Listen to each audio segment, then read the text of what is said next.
Molly, welcome to the show. Thank you. Thank you so much for having me on. So, all right, so as we do this, The Lost English Girl was published a week ago, dropped. This Yes. is book number 6. Am I close? 6, 5, 6? Well, it's a bit of a funny one. So this is my fifth historical novel, but I had also written romance before. So I think this is my 13th book, Romance. 12th So book. you, I'm sorry, 12th book. so So you it's wrote the 6 depending or on how you 7 in count. 2 years, probably. Right, exactly. Very, very fast paced when you're writing in romance. So Oh, this is awesome. I did not know that about you. Okay. Do you still get a little do you still get a little excited when they publish, or is it all very blasé oh, now? I don't Oh know. no, it's not blasé at all. I do get Okay. excited, and I am one of those people who really sort of doesn't believe it's going to come out until it's actually in bookstores. And I Yeah, see readers starting to, I don't know why, it's a little bit of a superstitious thing, but I like to see evidence that it's out in the world before I believe it's actually that's a really a thing. all right. So let's talk about the switch. So you made the switch from writing romance. So I Yes, assume, of course, historical fiction and romance have a lot of crossover. If you were you writing historical romance, I I presume. was, I Okay. was. How So historical? Regency, I was writing Victorian. So I was Victorian, writing, different than yeah. Regency. Different, actually, yes, it is. And Okay. that's a common misconception that it's Yeah. not. But I was writing about London and Edinburgh, and I moved to London. So I have an American accent for a reason. I was born and raised in Los Angeles. Um, but I moved over to London, and I was sort of in the process of finishing a romance series at the time that I made that move. And I there is something about being in London. You cannot help being surrounded by the history because it's literally all around you. And I was Yeah. around a lot of World War II memorials and monuments, and I kept thinking, this is really interesting. People, it's a very present thing in this city and in this country Still, because still. still people talk about, this is what my grandparents did during the war, or literally the landscape of London has been changed by the bombings during the Blitz. And Yeah. so as you get to know a little bit more about it, I became really interested in it. And I think when you're an author, often you're sort of cherry picking and then storing away ideas and things Yeah. as you learn them. So for me, it was a very natural thing to then want to take a look at World War II. And I had an idea for a pitch.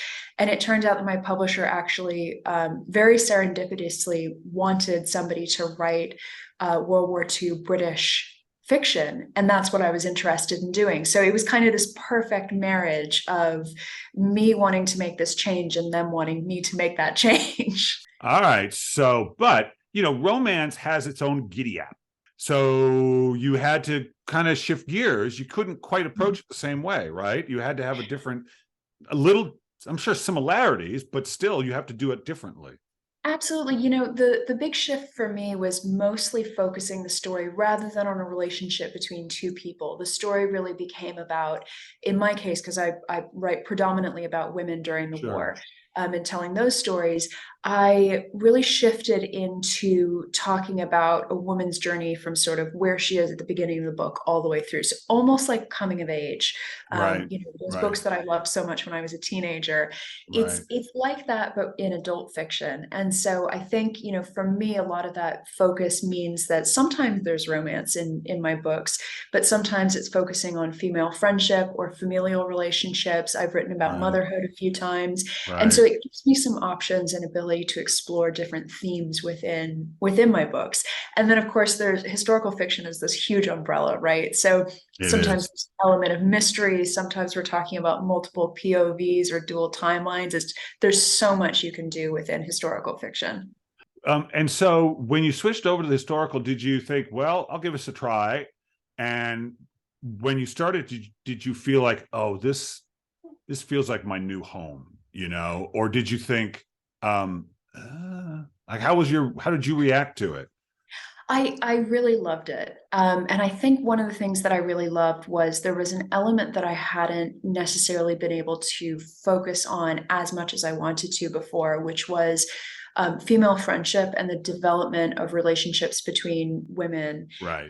platonic Right. relationships between women. And I think for me, a lot of that was wanting to explore the sort of different nuances of what that can look like. So whether it's, Sure. sisters or friends or women who are sort of from very disparate backgrounds who kind of have to come together through the course of a story, there's a bit more subtlety there. And ironically, I had written about groups of friends in my previous novels, and I'd always had Oh, an element of that.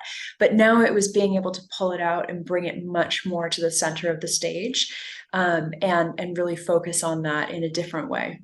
okay. So book 5 set in England Yes. and in World War II. Do you think to yourself, oh, I can't do, I haven't got any, this is such this small time and space. I mean, millions of people, millions of stories, but at some Yeah. part of you think, I can't, I haven't got another one. No, I'm in the middle of writing another one uh, actually, and I have a couple of other ideas that I'm sort of exploring. I always have something on the back burner that's bubbling away, waiting to hopefully become a book oh, at some point. But again, I think because historical fiction is so expansive and you can do so many different things with right. it, that's always exciting as an author. And then having those additional stories come around, when you find the right story and the right structure or treatment for it, it's wonderful, because then you sit there and you think, okay, that's the book, You that's know, the thing. you're still interested, still interested. Absolutely. I love it. I really Yeah. do. Every time I say, I write about the same subject a lot every day, and I got to keep remembering, like, why are you interested in it now? Yeah. Because if I'm not, because I can imitate myself, and you probably could too. In other words, you know how to write like Julia Kelly, like Yes. you know what a story is, you know how to write these characters, you know how to. But you got to say, why? What am I actually interested in the story? Because that's where the real juice comes from.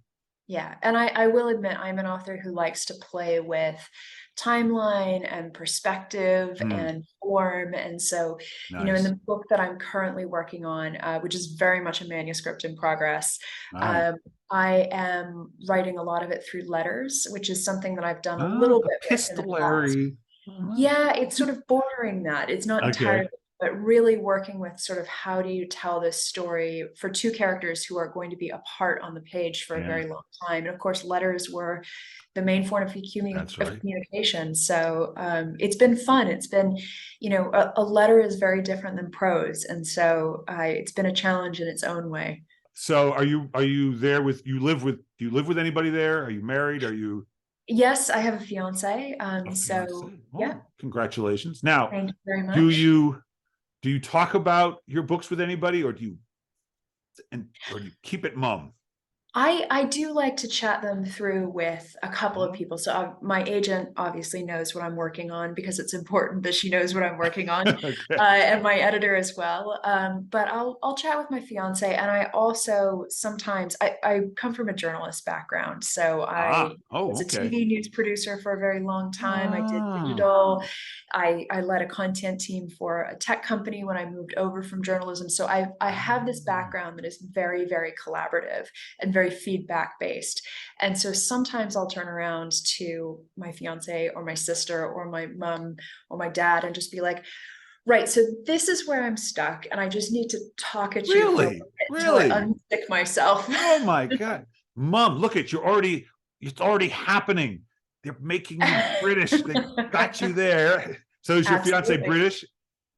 He is. So does he what, because my wife's a writer, and so I don't need to tell her. I could just say this is what it's like, and I mean, she goes through it, I go through it. What's his relationship to writing? Well, I think he's very, very supportive of it, but I think That's he good. is very honest that he didn't know what the life was like, Right. before he met me, because I think a lot of people have ideas of what it must be like being an Yeah. author, and a lot of the life is sitting in front of a laptop working away. That's what it Um, is. and sort of trying to solve these problems that you have gotten yourself into, and That's right. you're the only person who can get out of it. And so he is very good about that, and he's very good about sort of the how is it going, oh, you're in the difficult middle section, Right. okay, no problem, what do you need? Oh, um, good. All right. so Good that's husband, or husband to be. very, very good Good future partner. husband, Yeah, yes. that's good. All right. Well, I'm sure it's going to do great. And I'm sure Thank you'll you. figure out your next book and it'll be great. So keep Thank on you. going. Congratulations. I'm not done with you yet, Okay. Leah. I got one more question for you. What I Okay. want you to do is I want you to think about all the books you've written, all the writing you've done, the journalism, the romance, the historical, all of it. And if writing has taught you anything, it's taught you what? Oh, I think in terms of practical writing advice, it's taught me that No, no, no, no, no. no. What has it just taught you? It can teach Oh, anything, anything. it's taught me to have a huge amount of empathy for people who have lived a very different experience than I have, Ah, and that everybody has a reason for doing what they're doing, even if I don't understand it. And so trying to find that empathy in characters, and then trying to find that empathy with people in the real world is a big part of that.